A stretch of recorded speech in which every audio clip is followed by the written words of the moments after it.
Hora de conversar com o Rodrigo Orengo. A CPI deve aprovar nesta semana a convocação do líder do governo na Câmara, Ricardo Barros.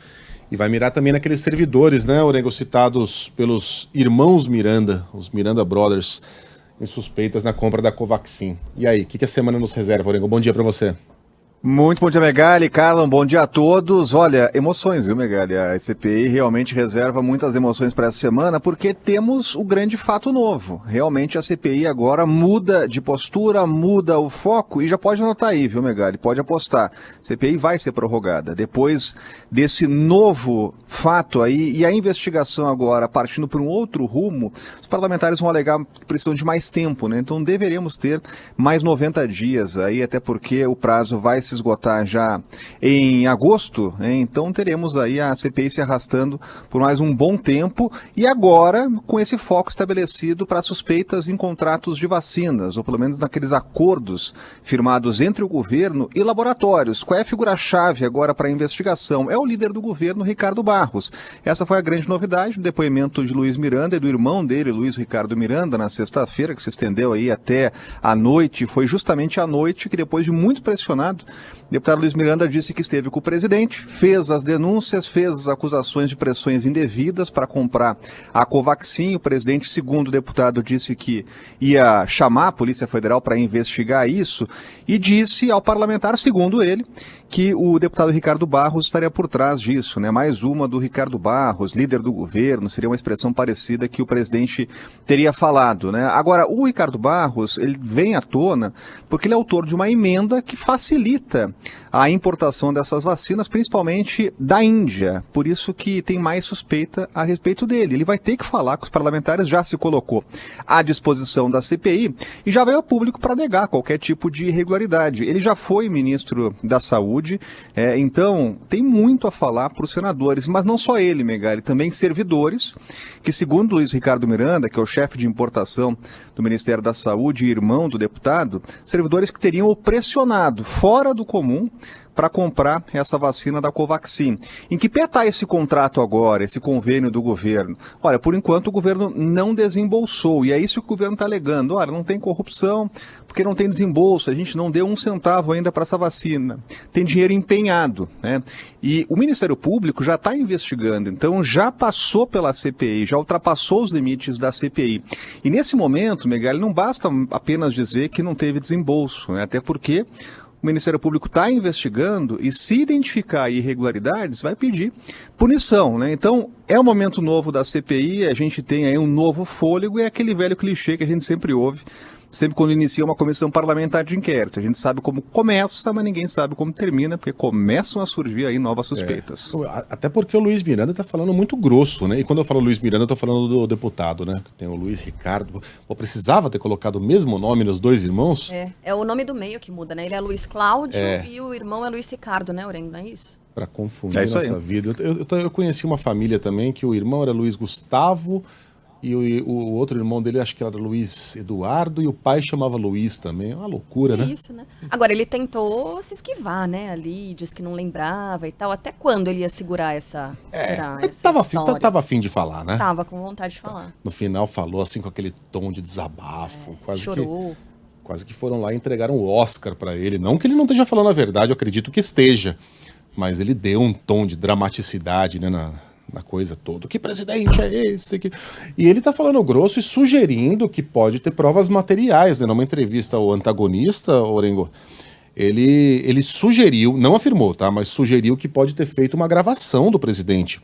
Tava dando entrevista lá pro Diego Amorim e afirmou que caso o presidente o contradiga, aspas, terá uma surpresa mágica. Se ele fizer isso, vou ter de fazer o que um parlamentar não deve fazer com um presidente. Ele vai ficar constrangido, muito, porque eu tenho como provar, mas vou fazer na hora certa. E aí ele conclui, é melhor ele não fazer isso, é desnecessário, uma loucura.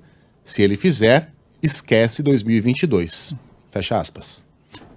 E seria interessante e bom, Megali, ele apresentar logo as provas, Exato. né? Porque se ele está levantando suspeitas de prevaricação do presidente, ele pode estar prevaricando se ele sabe de alguma coisa, de alguma irregularidade, né? Se gravou alguém.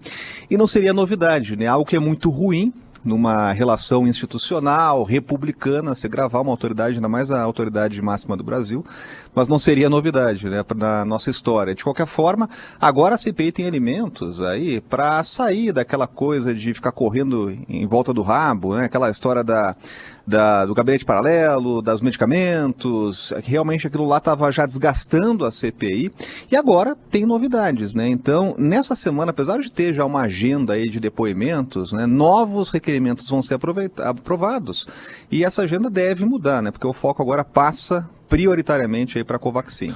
Muito bem. Bem que eu pedi uma pastilha. Lembrou, né? De quem foi gravado. Exato. Não é fácil, não é. E não é recomendável, né? Que o cara fique chacoalhando ali uma prova que ele diz ter, que ele supostamente. Tem que manter isso, viu? Exato, mantendo no cabresto um presidente. O nosso interesse como sociedade é que isso seja esclarecido o mais rápido possível. Então, se tem prova, presente. E se o Orengo tem bala na agulha na sua cozinha, ele apresenta toda segunda-feira aqui no Cozinha Maravilhosa de Rodrigo Orengo. E aí, Orengo, virou um mocotó? Virou, na verdade, o tutano, né? Tutano não é mocotó, não é a mesma coisa? Ah lá. Sabe que tem partes, sabe que o mocotó você faz muito com o pé ali do boi, né? Mas, claro, você usa o tutano, né? Até pra engrossar o caldo, né? Usar todo aquele sabor ali do osso do boi, mas acabou saindo, né? O colágeno, principalmente. E sabe que, Megali, foi mais difícil de encontrar o tutano do que de fazer. Fazer é facinho, né? Como é uma peça muito barata, é difícil você encontrar nos açougues. E geralmente o açougueiro leva muito tempo para limpar esse osso, né? Eu consegui essa peça aí por R$5, né? Na verdade são duas, né? Você corta ali o osso em duas e você faz um preparo muito bacana, né? Então saiu aí o assado de tutano, eu recomendo para as pessoas fazerem em casa. Só tem que dar uma ligadinha. Que tá dando aquele tom crocante ali no osso. Esse é um crocante de panko, viu? Aquela farinha panko, que é aquela farinha japonesa, né? E você dá uma gratinada nela e ainda tem cogumelos aí para equilibrar com o tutano. Eu recomendo, ficou muito bacana e prato muito barato, e aí tem que ter um pãozinho aí também para acompanhar, né? E é uma cama. E olha, é uma cama de sal grosso? É uma cama de sal grosso, até porque vira uma canoa o osso ali, né? Senão ele fica sambando no prato, né? É, e é só para segurar realmente o osso. olhado que a gente coloca nesses postes do Orengo, né? Também. Você come o tutano, depois toma um banho com o que restou no prato. Caramba, Orengo, que prato lindo. Ficou gostoso? Ficou bacana, né? Ficou ótimo. Recomendo aí, né? Para quem não experimentou ainda, né? E é realmente um corte diferente, né? Você não costuma encontrar muito. Você tem que dar aquela ligadinha pro açougue. Separa aquele tutano para mim e tal. Que o pessoal separa, faz na hora ali. E para fazer, 20 minutinhos no forno. Depois você coloca ali o cogumelo, bota a farinha, mais um tempinho de gratinar e tá bacana, bem rapidinho e é muito bom, recomendo. E a harmonização, você reparou que é patrocinada, Kalinha? Aquela, né? A belga. Oferecimento Estelinha. Não holandesa. Tem uma cervejinha aí, claro. Stella Artois é belga. Stella Artois não é holandesa? É belga. Eu acho que é holandesa. Agora você me pegou, viu? Sei lá. Muito bem, você conseguiu de novo, Orengo, um dos pratos realmente mais bonitos, mais interessantes, entre os muitos bonitos e interessantes que você nos apresentou desde o início desse quadro. Orengo, boa semana pra você. Guarda um pouquinho desse sal grosso aí que a gente vai precisar. Valeu, até mais.